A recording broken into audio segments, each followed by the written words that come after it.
Students, today we will discuss one important topic of 12th standard, formation of bits, and this topic is from unit superposition of waves. This is the last topic from paper first. So refer the book, Maharashtra State Board book. Syllabus is Maharashtra State Board syllabus. How the bits are formed? We know that whenever there is superposition of two waves, then there is formation of stationary wave. And at the same time, if we consider a particular condition in the superposition of waves, bits are formed. So how bits are formed? See, if two waves having same amplitude, what is the condition? Amplitude should be same. Then same wavelength, they are in same phase. Waves should be in same phase and they are traveling in same direction. These are the conditions for the formation of bits. Two waves should have same amplitude, same wavelength. The arriving waves should be in same phase and they should travel in same direction. So when such waves superimpose on each other, but provided that they should have slight difference in frequency. Slightly differ, this is the important condition. Slightly differ in frequency. Then bits are formed. Suppose this is the first wave having amplitude A, wavelength lambda. This is another wave traveling in same direction having amplitude A, wavelength lambda. And these two waves, they are slightly differ in frequency. This is the condition, slightly differ in frequency. Suppose the first wave having frequency N1 and second wave having frequency N2. And such waves, when superimpose on each other, bits are formed. Now there is production of bits. So we know that what is the equation of SHP wave? Y is equal to, suppose Y1, first wave, A sin 2 pi in bracket nt minus x upon lambda.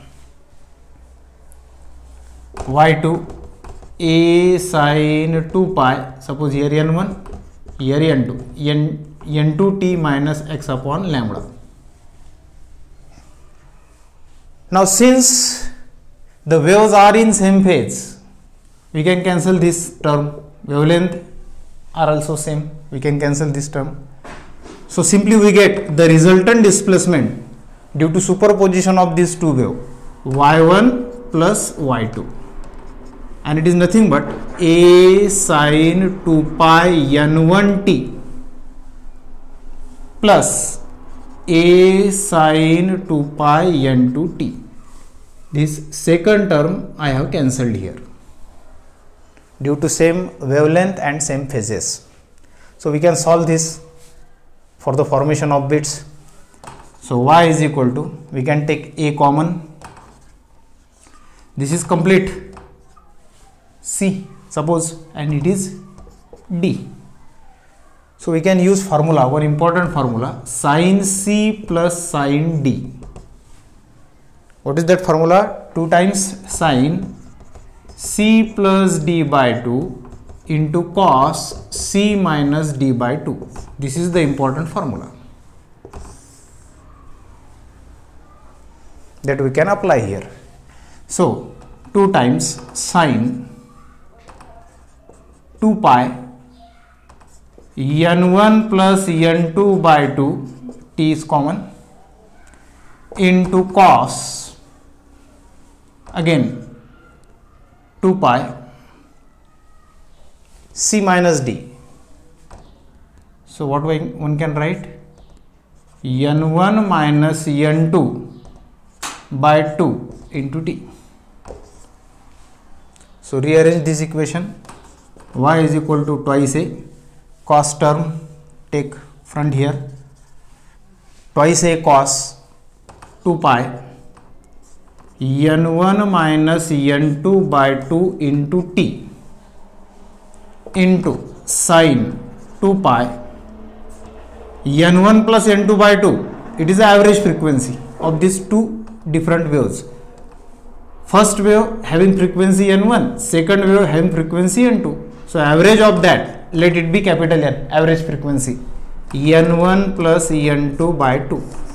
This is average frequency. So I will write here capital N into t. So y is equal to this complete term. I will represent it as a capital A, resultant amplitude. This is resultant amplitude A sine 2 pi n means omega t. So remember, when these two waves having same amplitude, same wavelength, slightly differ in frequency, they superimpose on each other for the formation of beats. The resultant wave also shows simple harmonic motion, SHM. This is equation of SHM. Having average frequency n and the resultant amplitude A. So here this A is variable. Capital A is resultant amplitude, and remember this resultant amplitude is variable. So that means the value of capital A, it fluctuates, it changes according to time, because here t is here, small t is there, time interval. So sometimes what happens, if we consider the value of capital A, it is maximum.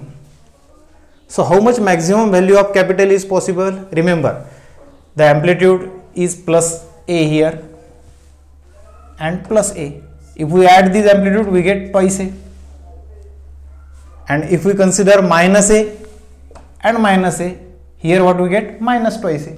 That means the maximum possible value of resultant amplitude, it will be plus minus twice A, where we heard maximum sound because amplitude is maximum. We know that intensity of sound, it is directly proportional to amplitude square. So that means if amplitude is maximum, that condition, it is called as waxing. This is called as waxing. And when the amplitude is minimum means plus A and minus A. If they add, we get zero amplitude, or minus A plus A. If they add, we get zero amplitude. So possible value of resultant amplitude, it may be minimum, that is zero. At that time we heard minimum sound, and this minimum sound, it is termed as waning. So remember, in beats, it is composed of two different conditions. One is waxing and other one is waning. In waxing we heard maximum, that is loud sound, and in waning we heard minimum sound. There is alternate waxing and waning takes place. Alternate waxing, and this one waxing, one waning, combinedly it is called as one beat. That is called as one beat. So if I substitute here the value of A, twice A cos 2 pi n1 minus n2 by 2 into t plus minus twice A. So plus minus twice A cancel. What we get? Cos 2 pi n1 minus n2 t. It becomes plus minus 1. That means this value is 2 pi n1 minus n2 upon 2 into t. Plus minus 1 cosine values are possible for 0, cos 0, 1, cos pi, cos 2 pi, cos 3 pi, and so on.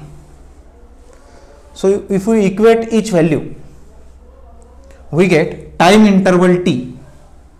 Time interval t as 0, 1 upon n1 minus n2, then 2 upon n1 minus n2, 3 upon n1 minus n2, and so on. That means difference of this time interval del t, it is always constant 1 upon n1 minus n2. If we solve same expression for waning, again we get the same thing. A is nothing but twice a cos 2 pi in bracket n1 minus n2 upon 2 into t, 0. So cos 2 pi n1 minus n2 upon 2 into t is equal to 0. That means 2 pi n1 minus n2 upon 2 into t. The cos of which value, which angles is 0? Cos pi by 2 is 0. So first value is cos pi by 2. Then 3 pi by 2. Then 5 pi by 2. Then 7 pi by 2 and so on. So on solving this time interval, we get 1 upon 2 times n1 minus n2, then 3 upon 2 times n1 minus n2, then 5 upon 2 times n1 minus n2 and so on. Again we take difference of this time interval for both cases, waxing as well as waning. The difference of time interval del t, it is nothing but 1 upon n1 minus n2. And the reciprocal of time interval is nothing but frequency. So that frequency, that is also called as beat frequency. It is called beat frequency. So beat frequency becomes mod of n1 minus n2. Reciprocal of time interval is nothing but beat frequency. It is mod of n1 minus n2. Why we take mod? Because it is always subtraction of higher frequency minus lower frequency. So this is beat frequency we have achieved. Remember, beat frequency for waxing and waning, it is same. So there are numerous problems and there are more applications on this topic beats, and that applications are given in the book. So please read that applications. It is a theoretical part, and in next lecture we will solve problem for this topic, superposition of wave.